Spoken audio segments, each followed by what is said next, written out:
Hello students, welcome to our channel. आज के इस वीडियो में मैं आप लोग को पढ़ाने वाला हूँ क्लास 12th इकोनॉमिक्स से काला पेपर 2 का सेक्शन बी। बेसिकली बात करें तो सेक्शन बी बहुत ज्यादा इंपॉर्टेंट है उन बच्चों के लिए जो पास होना चाहते हैं और उनके लिए भी जो पूरे में से पूरे मार्क्स लाना चाहते हैं। तो वीडियो को एंड तक जरूर देखना जिससे पूरा सेक्शन बी पेपर 2 का आपका क्लियर हो जाए। आगे बढ़ने से पहले मैं आपको बता दूं कि अगर आप लोग अपने 12th बोर्ड की प्रिपरेशन बढ़िया तरीके से करना चाहते हो ना, तो आप लोग हमारी सुप्रीम बैच को ज्वाइन कर सकते हो। तो ज्वाइन कैसे करें? तो आप लोग हमारी ऐप डाउनलोड कीजिए, डिस्क्रिप्शन में उसकी लिंक देके रखिए और ऐप के अंदर जाकर के 12th का जो सुप्रीम बैच है उसमें आप ज्वाइन कर सकते हो। एक और बात बता दूं कि अगर अभी तक आप लोग ने हमारी चैनल को सब्सक्राइब नहीं किया है ना, तो जल्द से जल्द कर लेना, बिकॉज जब तक आपका 12th फिनिश नहीं हो जाता तब तक मैं आपके लिए वीडियोस बनाता रहूंगा। तो चलिए शुरुआत करते हैं आज के हमारे इस वीडियो की, जहां पे गाला पेपर 2 का सेक्शन बी हम लोग पढ़ेंगे। तो शुरुआत करते हैं अपने सेक्शन बी की। आपका जो सेक्शन बी है ना वो 10 मार्क का रहेगा और क्वेश्चन नंबर 21 से लेके क्वेश्चन नंबर 30 तक आपको सेक्शन बी में देखने को मिलेंगे।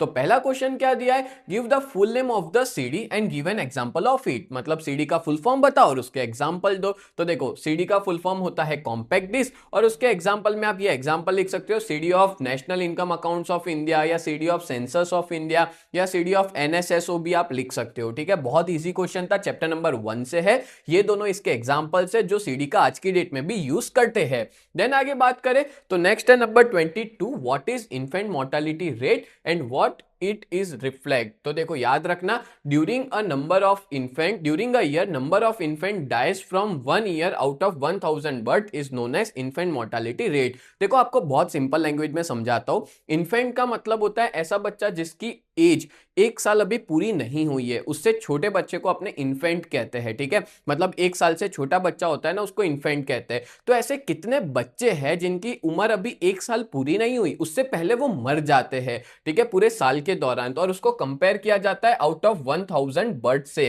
दैट्स वाई इसको क्या कहते हैं? इन्फेंट मोर्टालिटी रेट कहते हैं। ये कोई परसेंटेज नहीं है, ये सिर्फ एक नंबर है जो 1000 में से कंपेयर किया जा रहा है। नेक्स्ट आगे बात करें तो व्हाट इज इट रिफ्लेक्ट्स, मतलब ये क्या रिफ्लेक्ट करता है, क्या बताता है? तो it reflects the health care service of the country, कि कंट्री की हेल्थ केयर सर्विस कैसी है। देखो ये वाला जो रेट है ना वो कम से कम होना चाहिए, मतलब जितना कम होगा उतना कंट्री की हेल्थ सिचुएशन अच्छी मानी जाएगी, यानी कि कम से कम बच्चे जो है वो मरते होने चाहिए। देन है what is meant by qualitative tools of monetary policy. तो क्वालिटेटिव टूल्स कहो या क्वालिटेटिव मेजर्स कहो तो क्या देके रखा है? तो जो क्वालिटेटिव मेजर्स है वो एम करते हैं at impacting some sectors of the economy in a selective way, मतलब कुछ सेक्टर्स को अफेक्ट करते हैं ये मेजर्स जो है वो, और साथ साथ में एक सिलेक्टिव वे में एक प्रॉपर तरीके से कुछ इंपैक्ट करते हैं कुछ सेक्टर्स के अंदर, उसी को ही हम लोग सिलेक्टिव मेजर भी कहते हैं और उसको क्वालिटेटिव टूल्स भी कहा जाता है। ये आपको ना इसका मीनिंग याद रखना पड़ेगा। ठीक है, चैप्टर नंबर 2 से ये पूरा क्वेश्चन है।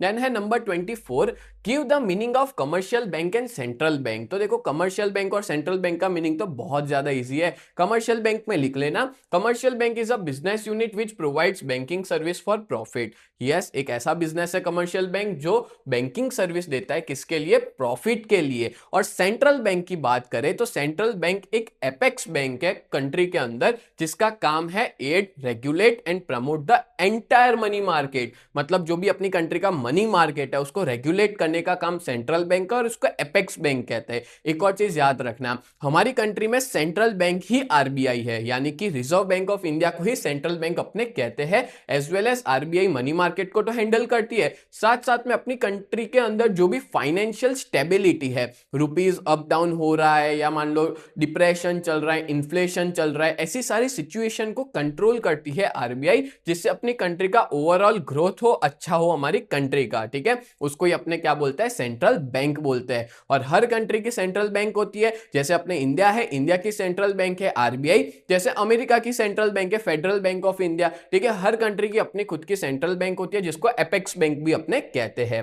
देन है number 25, which methods are used to measure relative poverty. ये आपका चैप्टर नंबर 5 पॉवर्टी वाले चैप्टर से क्वेश्चन है, और रिलेटिव पॉवर्टी को मेजर करने के ना 3 तरीके याद रखना। नंबर 1 है फॉर्मेशन ऑफ इनकम ग्रुप। ठीक है, ये आप लोग का जब रिलेटिव पॉवर्टी वाला कंसेप्ट आप पढ़ोगे ना तो उस पेज पे सबसे लास्ट लाइन आप लोग देख लेना, उसमें ही देके रखा हुआ है कि पहला है आपका फॉर्मेशन ऑफ इनकम ग्रुप, दूसरा है लॉरेंस कर्व और तीसरा है गिन्नी कोएफिशिएंट। ठीक है, ये तीन जो नाम है वो यूज किया जाता है रिलेटिव पॉवर्टी को मेजर करने के लिए। बोलो क्लियर हो गया? तो अपने ने 25 क्वेश्चन कर लिए। नेक्स्ट आगे बढ़ते हैं, बट आगे बढ़ने से पहले मैं आप लोग को बता दूं कि अगर आप लोग 12th कॉमर्स में हो और अपने बोर्ड की प्रिपरेशन बहुत बढ़िया तरीके से करना चाहते हो ना, तो आप लोग हमारी सुप्रीम बैच में ज्वाइन हो सकते हो, जहां पे आपको चारों सब्जेक्ट मिलेंगे, अकाउंट, स्टैट्स, इकोनॉमिक्स और ओसीएम, और उसकी सिर्फ और सिर्फ प्राइस है 1999 जब तक आपकी एग्जाम फिनिश नहीं हो जाती तब तक के लिए। और हम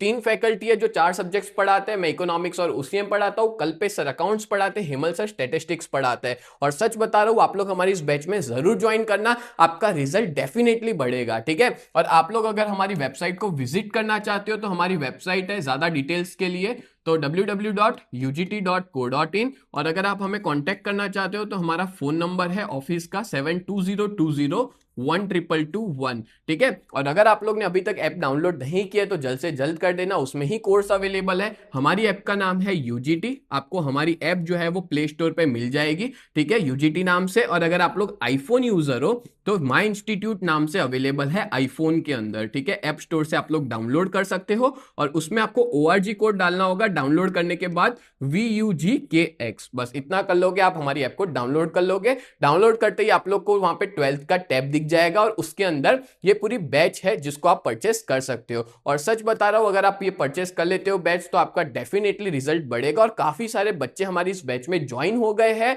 और बहुत सी बार ऐसा भी होता है कि आपके ट्यूशन वाले ढंग से नहीं पढ़ा रहे या ढंग से जवाब नहीं दे रहे, आपके डाउट्स क्लियर नहीं हो पा रहे, आप लोग हमारी बैच में जुड़िए, आपके हर एक डाउट्स को प्रॉपर तरीके से क्लियर किया जाएगा। तो चलिए आगे बढ़ते हैं नेक्स्ट नंबर 26 पे। तो 26 नंबर क्या देके रखा है, when and with what objective has Deendayal Upadhyaya Grameen Kaushalya योजना, जिसको DUGKY कहते हैं, बीइंग स्टार्टेड, और कब और क्यों हुई थी। ठीक है, तो DUGKY पूरा नाम आपको पता ही है, वो शुरू हुई थी 25 सितंबर 2014 विद द ऑब्जेक्टिव ऑफ, किस ऑब्जेक्टिव से, कि जो भी यूथ है, ठीक है, जिनका एज ग्रुप है 18 से 35 साल, तो जो भी यूथ है इन लोग को एम्प्लॉयमेंट मिले, उसके लिए ये योजना को स्टार्ट किया गया था। और ये कब स्टार्ट हुई थी, 25 सितंबर। और यहाँ पे ना ग्रामीण है, मतलब कि गांव के अंदर ज्यादातर जो यूथ होते हैं ना, उनके एम्प्लॉयमेंट के लिए इसको शुरू किया गया था 25 सितंबर 2014 को। क्लियर? नेक्स्ट आगे बढ़ता है number 27, give names of method to collect land revenue under British rule. British rule के दौरान क्या क्या मेथड्स है हम लोग जिसके थ्रू लैंड रिवेन्यू कलेक्ट करते हैं, तो टोटल 3 मेथड्स है। तो याद करो, आप लोग ने जब इंस्टीट्यूशनल फैक्टर्स पढ़ा था तो उसके अंदर 3 मेथड्स देके रखी थी। पहली थी जमींदारी सिस्टम, यहाँ पे आई आएगा। ठीक है, मैं यहाँ पे लिख लेता हूँ, थोड़ी मिस्टेक हो गई है। तो जमींदारी सिस्टम थी, यहाँ पे आई आएगा। फिर थी महालवारी सिस्टम और फिर थी रैयतवारी सिस्टम। तो ये 3 सिस्टम चला करती थी ब्रिटिशर्स के टाइम पे लैंड रिवेन्यू को कलेक्ट करने के लिए। ठीक है, चलो नेक्स्ट आगे बढ़ते हैं number 28, right the full form of WTR। तो भाई देखो, WTR का फुल फॉर्म होता है वर्ल्ड ट्रेड रिपोर्ट।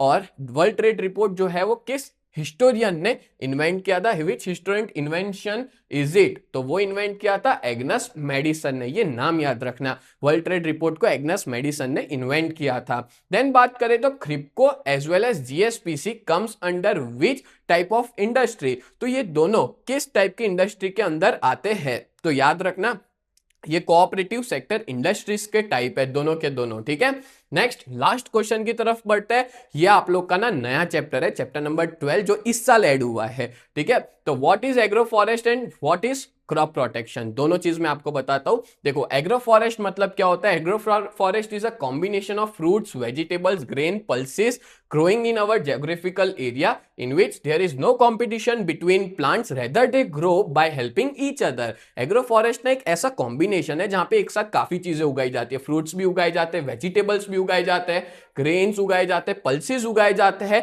एक जोग्राफिकल एरिया में, एक पर्टिकुलर एरिया के अंदर, जहां पे कोई भी प्लांट एक दूसरे से कंपटीशन ना करे। इसका मतलब क्या हुआ, आपको पता है, जब कोई एक पौधा लगाया जाता है तो कोई दूसरा पौधा उसको खा जाता है इन द सेंस उसके सारे न्यूट्रिएंट्स खींच लेता है, सारे एलिमेंट्स जो है वो खींच लेता है। पर यहाँ पे एग्रो फॉरेस्ट मॉडल में ऐसे ही प्लांट्स उगाए जाते हैं जिनके बीच में कोई कंपटीशन नहीं है, बल्कि वो एक दूसरे को हेल्प करते हैं ग्रो करने में। ठीक है, एक दूसरे की मदद से वो लोग ग्रो होते हैं। तो ऐसे ही मॉडल को अपने एग्रो फॉरेस्ट मॉडल कहते हैं, इस टाइप को अपने एग्रो फॉरेस्ट कहते हैं। देन क्रॉप प्रोटेक्शन क्या है? तो crop protection is the protection of crop from paste and disease. जो भी पेस्ट होते हैं, कीड़े या इंसेक्ट्स या डिजीज जो प्लांट को लग जाते हैं, बीमार हो जाते हैं प्लांट, उसको बचाने के लिए क्रॉप प्रोटेक्शन किया जाता है। बोलो क्लियर हो गया? तो आज के इस वीडियो में मैंने आप लोग को 10 के 10 क्वेश्चन प्रॉपर तरीके से एक्सप्लेन कर दिए। तो उम्मीद करता हूं ये पूरा वीडियो आपको बहुत अच्छे से समझ में आया होगा। अगर वीडियो अच्छा लगा है ना, तो आप हमें सपोर्ट कीजिए और आपके हर एक दोस्त तक ये वीडियो पहुंचाइए, जिससे उनको भी मदद मिल पाए,